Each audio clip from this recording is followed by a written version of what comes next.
Hello and welcome back to another video of the SolForge Fusion World Championships 2024. We are going to have the top 8 match. One of the matches of the top 8. It's going to be Eli Moore, who is more than most, versus Matt Stanke, who's Madungu. And we have Eli joining us again to give us his commentary and expert analysis on the matches. Eli, thank you for being with us. Yeah, thank you for having me, Tom. I was coming into this game. I was number 8, and it was very close. It definitely went down to tiebreakers. There were quite a few 3-2 players. My last round, I was against Ben. We saw him playing in one of the earlier matches. I had had an incredibly intense game against Matt earlier, I believe, in round 3 or 4. And in that last round against Ben, it I had played against that combo deck of his 5 times before this day. Once, the 5th time being the night before, and I almost had him. I just like my Rumble Spark was so threatening, and there is a 50-50 chance of him drawing the combo on the last turn of the cycle, and he got it. And so going into that day, I had played against Ben 5 times and lost every time in this exact matchup. I had done some other testing against his deck, but with this matchup, I was 0-5. And then we had just an incredibly tight, super close game, and it got to the point where it was like, okay, I think I win unless he gets the combo, and there was another chance. It wasn't 50-50, but uh, I was able to eke it out, and I didn't know that I had made it to the top 8 until they actually like announced it afterwards, because I was still packing up my deck before by the time that the results were announced. And so I was just like, I was so drained. I had like after that game I felt like just a buzzing sensation throughout my whole body, that it was like kind of surreal. Of I finally beat Ben, but I'm with my friend, and going into it we had prepared for it. So I was kind of feeling like he was my rival in this, as we had played a lot together and we've known each other for a long time, and he had this super cool combo that he pulled like just a couple months before GenCon, and I got to it was like a combo I had in theory of like, and it had the perfect betrayer and whatnot. It was just super cool. We had this very intense like final boss moment, and then I had a 30 minutes or so to eat food that I hadn't eaten in hours, and then go into this game. Yeah. Yeah. And I had already been defeated in a very close matchup against Matt. And so I'm just like, all right, here it is. I beat the final boss, and I'm just going straight back into it. Yeah, Tom, do that you want was to? that was the standings there. The you got in by percentage points, like just a couple over the next person, and then they were just a couple over the next person. It was real tight for that last spot. So you ready to jump into the match? Yeah, let's All go into right, it. let's relive it.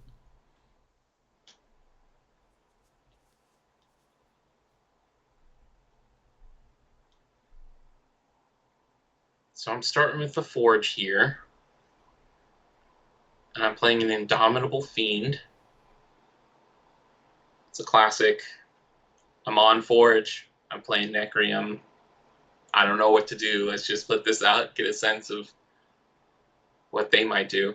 You'll see me taking notes. I didn't take notes any match except for my 2 matches against Matt, because I knew I needed the extra advantage to anything I could get here. He plays the Fireheart Idol. And we were talking about this in the last game, that Fireheart Idol can be like a very powerful tool, and something that it's not easy to play around all the time. Oh, you see an Infernal Ritual come out from me as I utilize the Indomitable Fiend's effect, killing it and having it reanimate, putting out a pretty strong board here.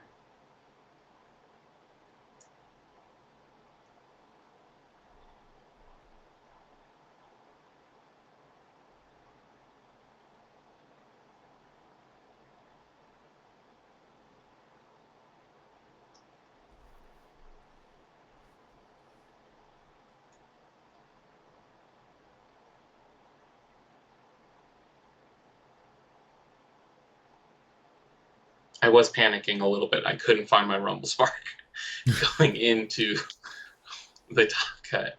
We should see the Shambling Spectre come down. That's going to be one trigger onto that Exalt.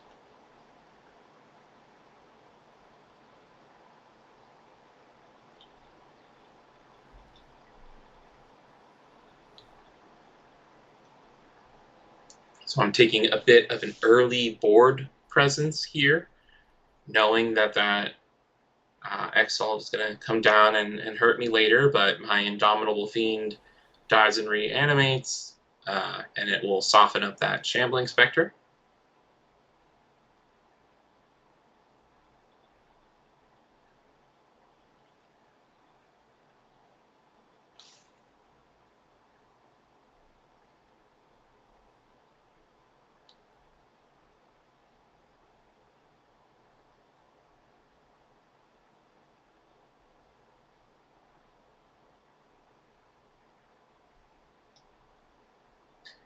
That's going to play the Flame Jet for free.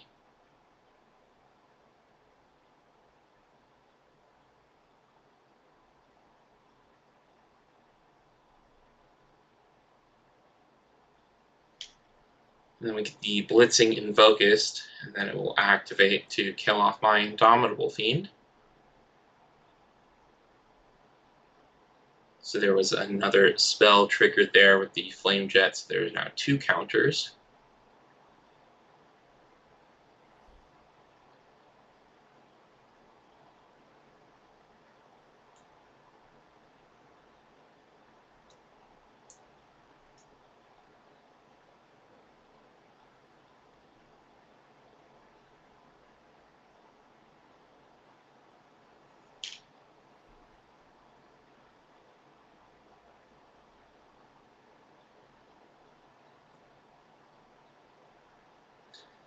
The Flame Sculptor Seal, killing off the Shambler.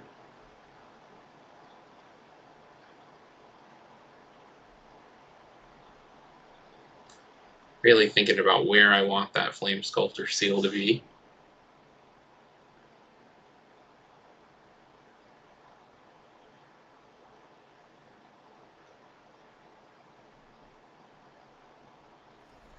I think here I'm starting to panic. I'm like, well, the 3 damage can kill the Invocus, but then I can't put a blocker where I want to be if I want to hit that.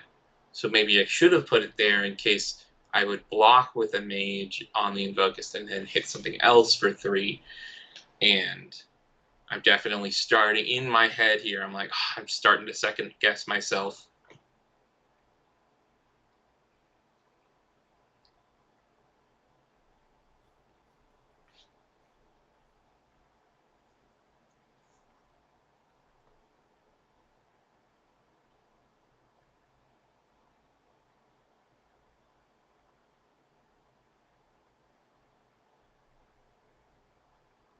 And he plays his own Indomitable Fiend.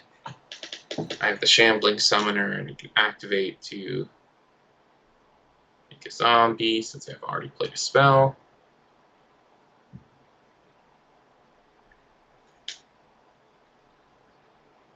And this is a Shambling Summoner, so it's not going to mind my zombie dying off.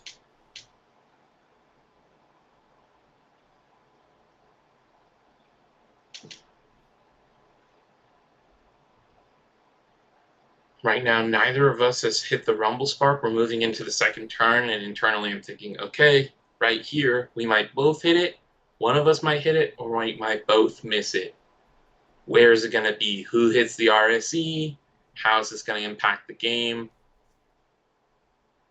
Would you say there's a big edge for whoever gets it first? Oh, yeah, I would say that is. If we get it at the same time here, it's like the idea of you just get it in cycle 1 versus getting it in cycle 2 is kind of where my mind's at right now.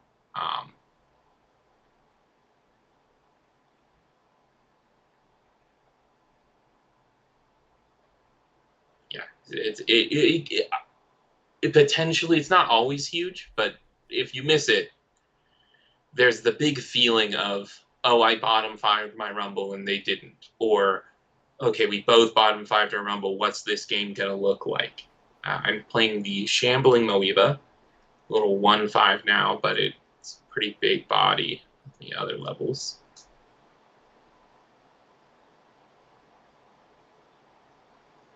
Because spoiler, I know what's in the hand of me at this time. I don't have my Rumble Spark. Because I don't have my Rumble Spark, I'm heavily incentivized to play my 1/5 because I'm playing I'm going to shamble game. I can't necessarily rely on my Rumble Spark. Well, we see the Dark Heart Sorcerer come out, and this is where I really panicked, where I really fumbled. I had removal on the Indomitable Fiend, and instead of putting out a bigger, just another threat, or the Moeba, I was too focused on what was my plan going to be, that instead of using removal on the Indomitable Fiend to open up in case there was the Dark Heart Sorcerer play, I had the Necrovive.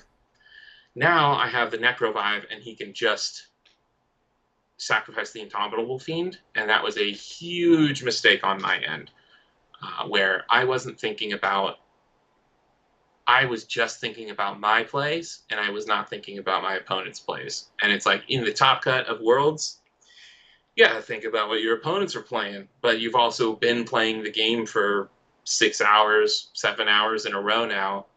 And then we see the Nova Elementalist come out from Matt, which is going to immediately proc, and it's also going to give another trigger onto the Exalt. And now immediately, that's where I saw that mistake. I am just not in a good headspace here because I know that I made a huge blunder, and I know that blunder was just being short-sighted. And it's going to be huge. And it was like, I had a pretty good position, but this makes it much worse because that's going to kill off. What did you have to remove the Indomitable Fiend? I Do you believe remember? I had a Dreadbolt. I think I show what cards I had, although it's the last turn, so maybe I didn't show what cards I didn't play. But I definitely remember I had a way to remove it. I believe it was a Dreadbolt. Because I had already used my Flame Sculptor seal.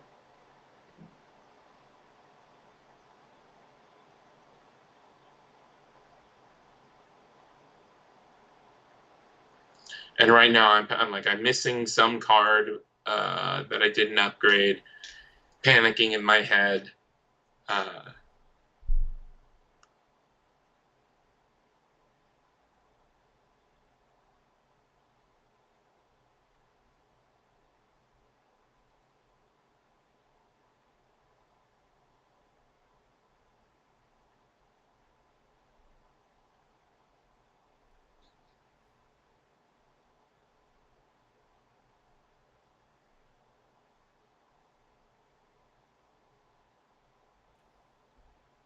So here I get some good Shamble triggers. I've got the health advantage. Matt's got the absolute board advantage. He's got 3 bigger creatures on my 2 smaller creatures. I do have a Shambler, but the Dark Heart is also there, and mine is particularly weak statted at level 1. Moving in, there's Summon the Swarm for Matt, and I have Dark Summoning. So we both can make some minions on board and fight for board control.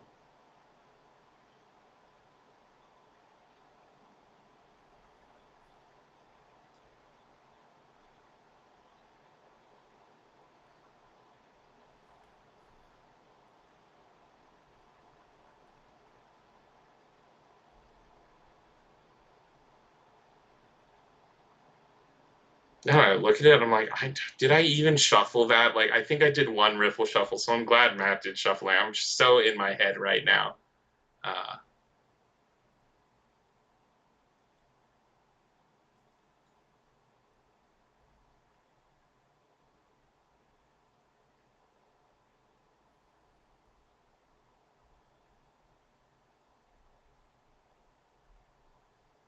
Now, if I had done that other play, I would just see a Nova Elementalist out on the board right now, not a Dark Heart Sorcerer, a Nova Elementalist, and a Rumble Spark.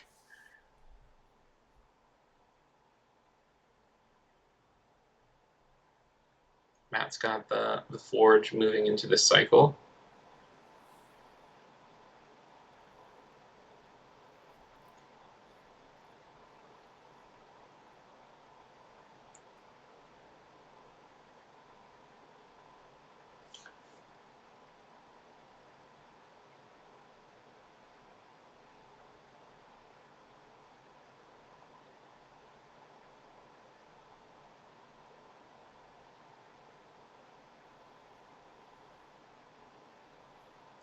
He's going to start up with the Summon the Swarm, filling up his board.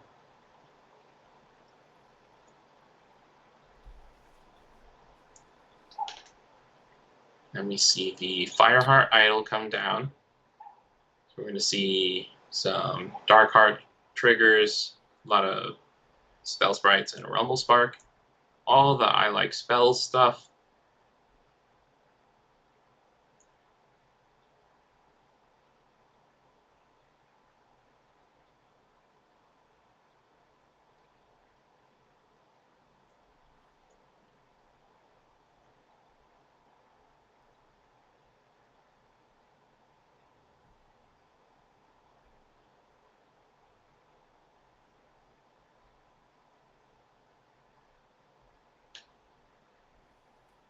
Now here, I'm thinking, because I know what I'm going to play second. So we see the Dreadbolt killing the Darkheart.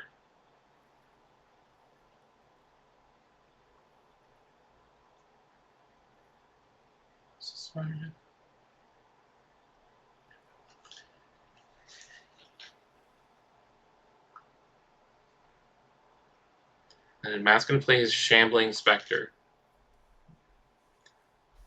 So this is now another big threat, one that is not easy to deal with.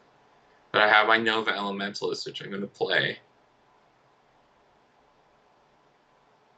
And importantly, only one spell was played, so I can put this in the Shambler lane, and it's going to live and see the other deaths, and then bring back the Rumble Spark. So here, I don't think is a situation where, okay, we only drew the Nova Elementalist one turn apart, but the error I made in allowing his Rumble to flip means that in order for me to get my Rumble and flip it,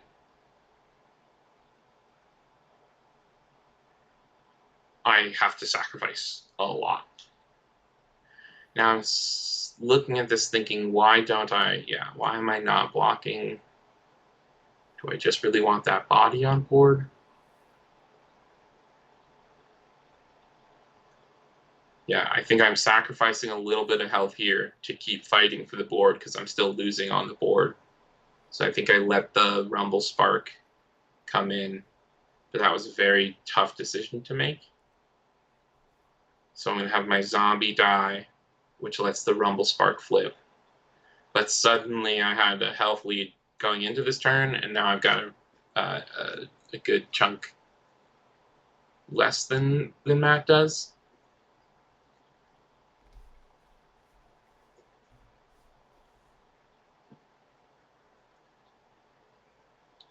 And then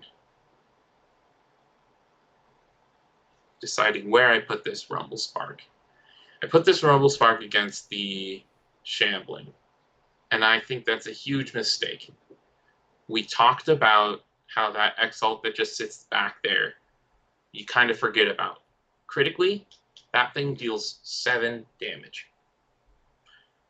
My Rumble Spark, specifically, does not have 7 or less health. It has 8. That matters a lot, and the Rumble Spark is much scarier as a threat that I need to block than this Shambler is. So I've made a couple mistakes. one allowing his Rumble to get out early and apply some pressure, and then I disrespected his Rumble, and the Fireheart idol critically didn't notice pivotal breakpoints here. So I'm going to play the Necrovi for free. I believe one of these spell sprites goes down, which he may be perfectly happy with. That Shambler's going to proc. But I'm going to buff up my Rumble so it's big enough to trade over.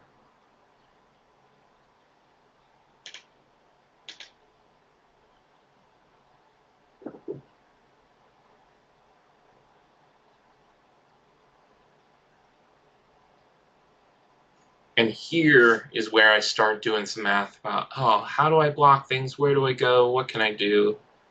And so I put the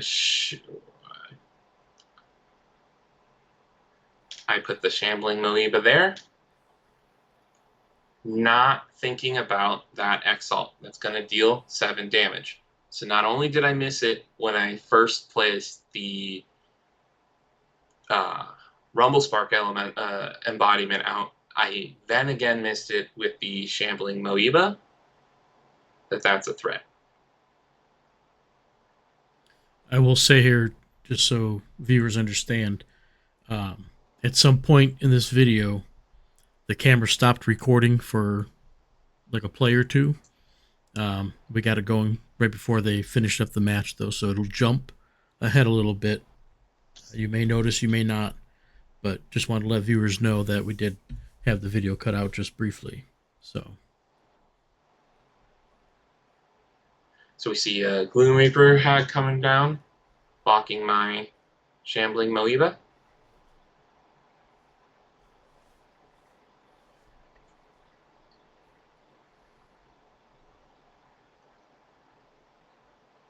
Referencing my notes there. We're seeing a Flame Jet, and then I believe that was a Cersei's Call. Yep, to immediately finish out that Exalt, jump, hit 6 against. I had used my Dark Summoning to make a 6/6 Zombie Brute. Oh no, did I sacrifice? I had to let that roll. His Fireheart idol killed off your. It already did it. Yeah. Yeah. So, yeah, and then that's just gonna be game. It's game, just so people know, because the Rumble Spark is only 16 damage, but because of the triggers, how that would work out, it would end up killing Eli. Yeah, so you got the Shambling and the Gloom Reaper. Reaper hag. And so I pivotally, there were 2 times. It's like I wouldn't have lost to that play, and it was unassuming because it had 0 counters on it, but still just thinking I can't get hit by this Rumble Spark. I need to be blocking it. I pivotally, there was the earlier mistake I made of not getting rid of preemptively thinking about what his plays were, and I know this deck, I should have thought of it, and I thought of it as soon as I saw that it's like and then that it sucked. I'm gonna be honest, it sucked because I had played Matt and we had a great game a couple hours earlier, but I was so mentally drained here and clearly was not at the top of my game that I missed things consistently, and it's like, it was just not a good match.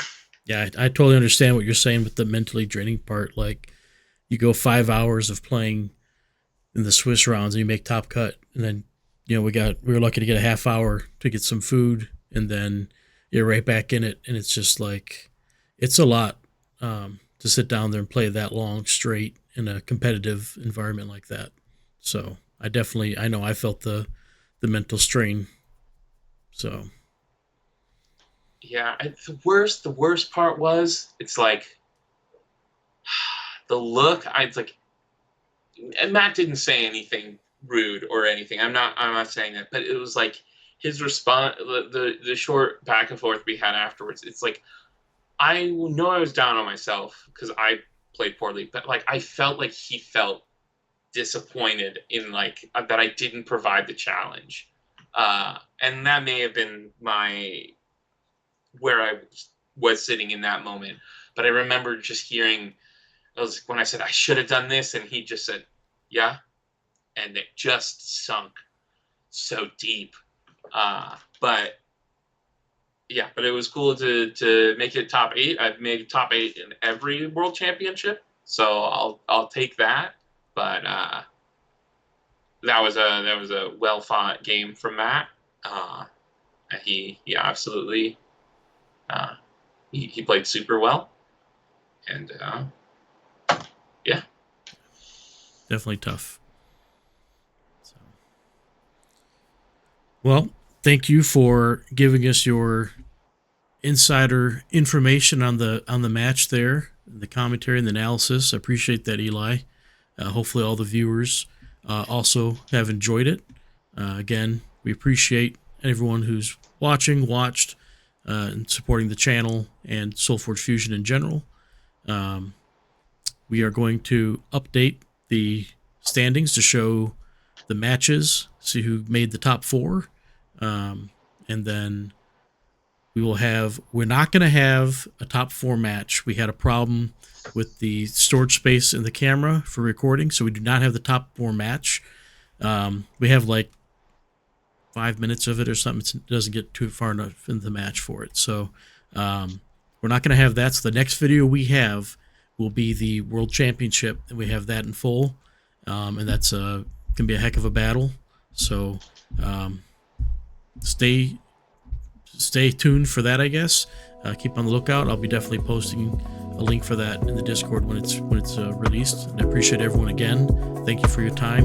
Let's get to those standings. Thank you.